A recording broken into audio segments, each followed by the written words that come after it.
안녕하세요. 틈틈이와 알아보는 미국 주식 틈틈이입니다. 구독자 330분, 정말 감사합니다. 오늘은 정말 뜨거운 기업이죠. 양자 컴퓨팅의 미래라고 불리는 아이온큐, 티커명 IONQ. 이 기록 하나만 제대로 파헤쳐 보겠습니다. 아이온큐는 스스로를 세계 최초의 순수 양자 컴퓨팅 상장사라고 소개하잖아요. 웹사이트에 가보면 The Future is Quantum 이라는 문구가 딱 있는데 CEO 피터 체프먼은 회사를 초창기 인텔이나 엔비디아에 비유하면서 인류의 난제를 해결할 거다 이렇게 공언까지 했어요. 현대차나 에어버스랑 파트너십도 맺고 최고의 벤처 캐피털들한테 투자도 받고 그야말로 엄청난 기대를 한몸에 받는 회사입니다. 맞습니다. 그런데 바로 그 눈부신 기대의 이면에는 이 모든 게 사실 신기루에 불과하다는 아주 날카로운 정반대의 목소리가 존재합니다.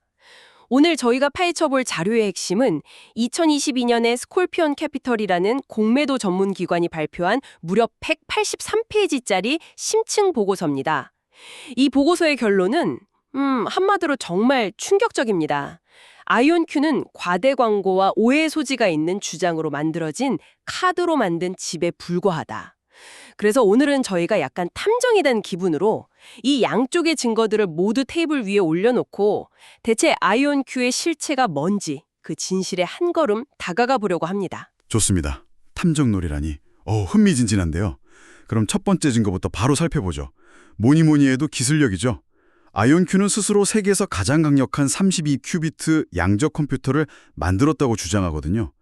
이게 진짜 사실이라면 정말 게임 체인저잖아요. 바로 그 지점에서부터 양측의 주장이 아주 정면으로 충돌합니다.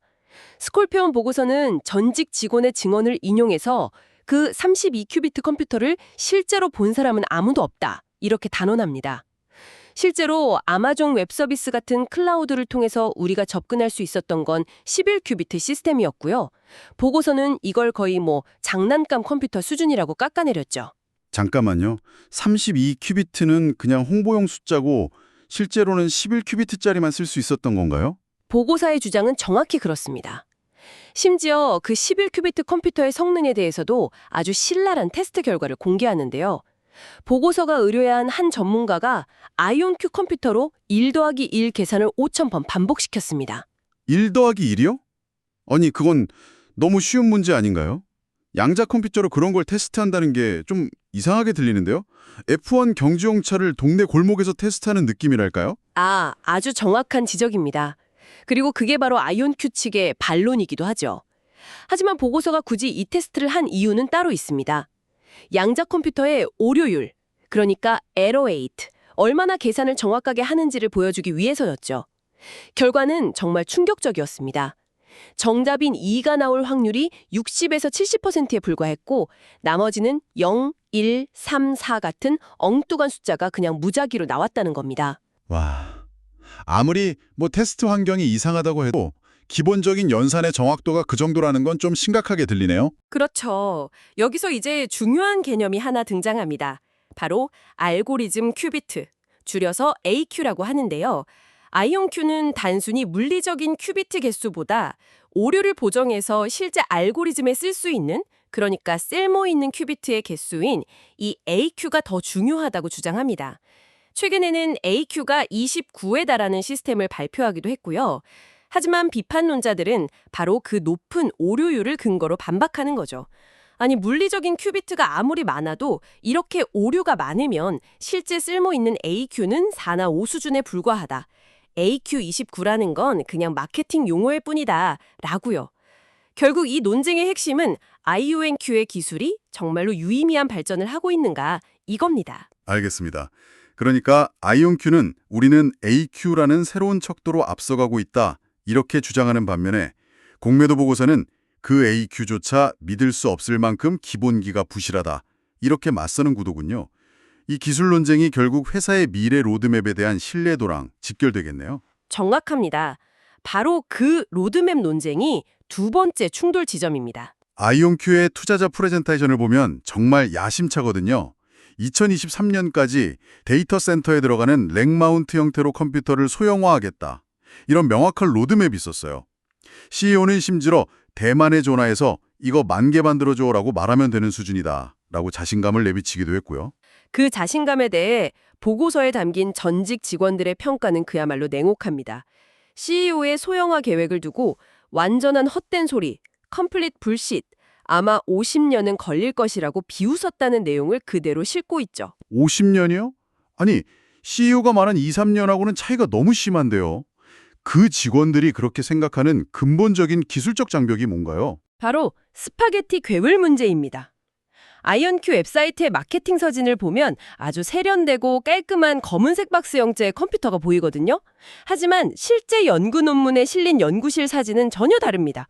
천장과 바닥에 복잡한 레이저 장비, 광학기기, 전선들이 그야말로 스파게티처럼 얽혀 있죠.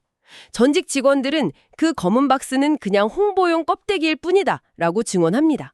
이런 복잡하고 민감한 장비들을 안정적으로 유지하려면 박사급 물리학자들이 24시간 상주해야 하는데 이걸 대체 어떻게 작은 렉 하나에 집어넣냐는 겁니다. 와, 듣고 보니 그렇네요. 하지만 그 보고서가 나온 지도 시간이 좀 흘렀잖아요. 그 후에 아이언큐가 포르테나 템포 같은 차세대 시스템을 발표했는데 이런 신제품들이 그 스파게티 괴물 문제를 해결했다는 증거가 될 수는 없는 건가요? 바로 그게 현재 투자자들이 마주한 100만 불짜리 질문입니다. 아이언큐 측은 이 새로운 시스템들이 안정성이나 집적도 면에서 엄청난 발전을 이뤘고 렉마운트라는 꿈에 한 걸음 더 다가섰다고 주장하죠. 반면에 비판적인 시각에서는 여전히 그 박스 안에 무엇이 들어있는지, 정말로 근본적인 문제가 해결되었는지 외부에서 독립적으로 검증할 방법이 없다고 말합니다. 결국 지금도 투자자들은 아이언큐의 발표를 믿을 것인가, 아니면 보고서의 경고를 믿을 것인가 하는 선택의 기로에 서 있는 셈이죠. 기술의 실체에 대한 논쟁이 정말 팽팽하군요. 그럼 다음 증거로 넘어가 보죠. 바로 돈 문제입니다. 기술이 아직 초기 단계라면 매출은 도대체 어떻게 내고 있는 거죠? CEO는 수천 명의 고객이 있다고 했는데 실제 실적을 보면 매출이 아주 작거든요. 이건 어떻게 된 일인가요? 그 부분도 보고서가 아주 집요하게 파고드는 지점입니다. CEO의 수천 명의 고객 주장과는 달리 2022년 3분기 공식 공시, 그러니까 SEC에 제출하는 10Q 분기 보고서에 따르면요. 당시에 의미 있는 매출을 낸 고객은 단 두세 곳에 불과했습니다. 두세 곳이요? 수천 명과는 괴리가 너무 큰데요. 그리고 보고서가 제기하는 진짜 문제는 그 주요 고객이 누구냐는 겁니다. 바로 창업자들의 소속 대학인 메릴랜드 대학교, UMD와 듀크 대학교였죠. 여기서 특수관계자 거래라는 용어가 나옵니다.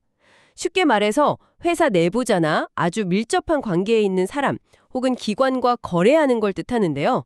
이게 불법은 아니지만 매출을 인위적으로 부풀리는 데 사용될 수 있기 때문에 투자자들이 아주 꼼꼼히 들여다봐야 하는 항목입니다. 아, 그러니까 자기 자신하고 고려를 해서 매출을 만드는 것처럼 보이게 할 수 있다. 이런 거군요. 맞습니다.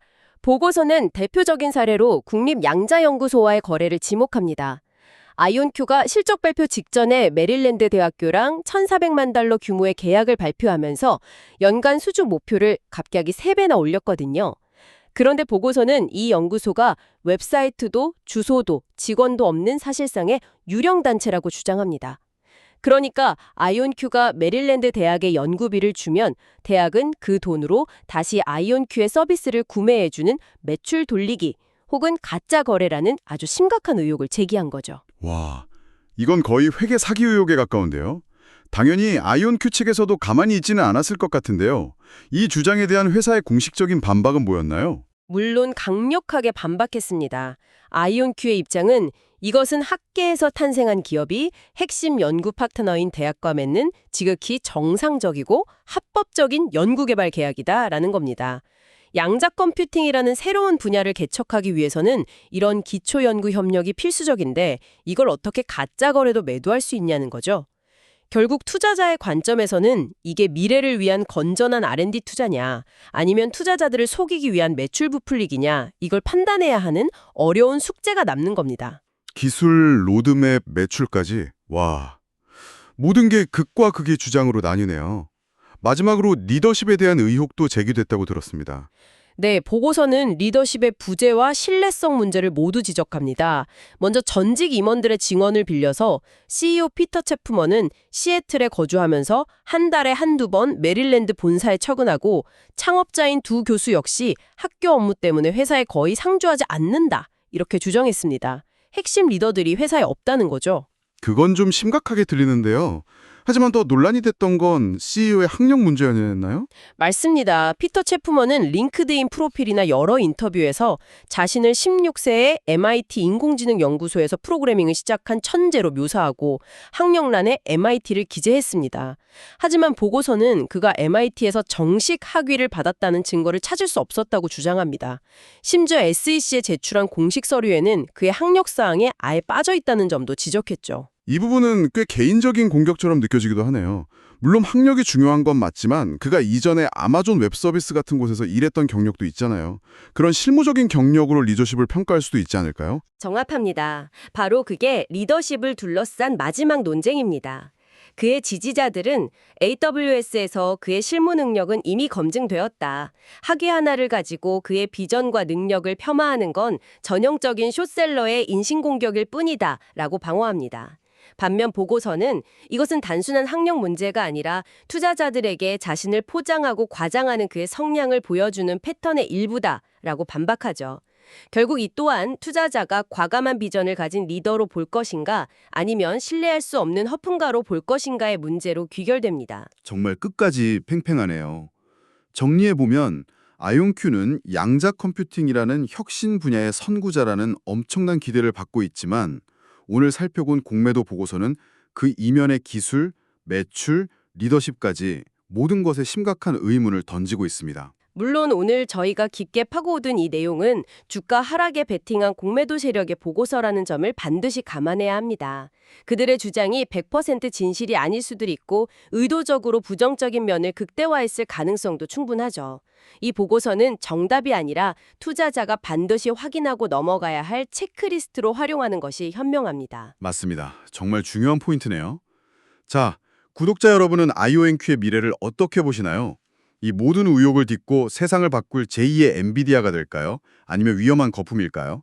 댓글로 여러분의 날카로운 생각을 자유롭게 남겨주세요. 마지막으로 이런 질문을 한번 던져보고 싶습니다. 인터넷이나 인공지능 같은 모든 혁신 기술은요, 초창기에 엄청난 과장과 사기 논란에 휩싸이곤 했습니다. 닷컴 버블 시절의 아마존도 그랬죠. 그렇다면 오늘 우리가 살펴본 아이온큐에 대한 의혹들은 사기의 증거일까요? 아니면 미래를 만드는 과정에서 필연적으로 발생하는 성장통일까요? 그 둘 사이의 경계를 분별해내는 것, 그것이 바로 기술주 투자의 본질이 아닐까 생각합니다.